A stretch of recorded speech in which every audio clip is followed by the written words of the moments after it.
Okay, as we get closer to the new iPhones getting released later on in the week, I figured it's time to show you one of these accessories that Apple talked about that kind of raised some eyebrows and some questions and concerns, specifically around the Air's battery life. Apple always gauges battery life based off video hours or playback hours, so seeing a battery pack released specifically just for the Air, this will not work with other devices, unfortunately, just due to how the magnets align and how long and slender the new camera plateau is here over how it looks on the older models with the camera bump.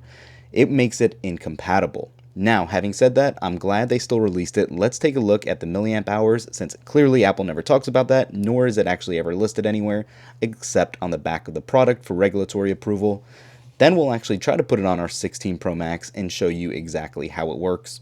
But yeah, this is the packaging for it. Again, pretty slim, not much to it, in typical opening fashion. One tab, toss it to the side, and just slide out the battery pack. Now, as you can see, first thing, it is right on top and it is ultra thin. We'll get back to that here in 30 seconds. But then you will have just some reading materials, and it's actually quite a bit. Obviously, most of this is going to be regulatory information. But as you see, that's it. In typical Apple fashion again, they don't even give you a USB-C charging cable now. It is purely just the battery pack. And as you can see here, it looks very slim.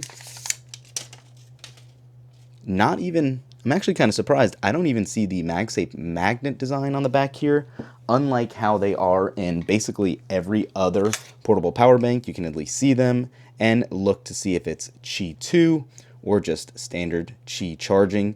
And we'll talk about these here in a second and compare it to it, because these are some of the slimmest ones I've had, and this is going to be the same. So yeah, you can see it right here. It is very thin, very tiny, center located Apple logo, but literally nothing else on the top, bottom, no button to press, literally zero else but the Apple logo. But on the back here, and I hope you can see it with the lighting here, you can see we finally can tell this has a 3149 milliamp hour battery, which is going to get the iPhone Air to 40 hours of playback.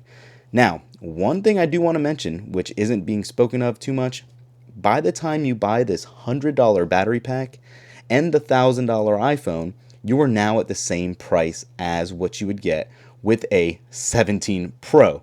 So keep that in mind, just so you know, you are basically where you were if you didn't buy the Air and got the Pro instead.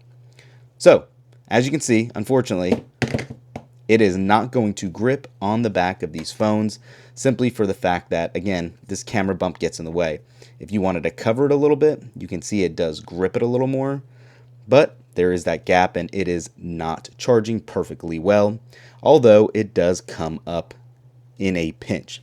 But you can see right here, it says MagSafe Battery Packs. iPhone can charge to approximately 90% while using a MagSafe battery pack. But here's the call out here.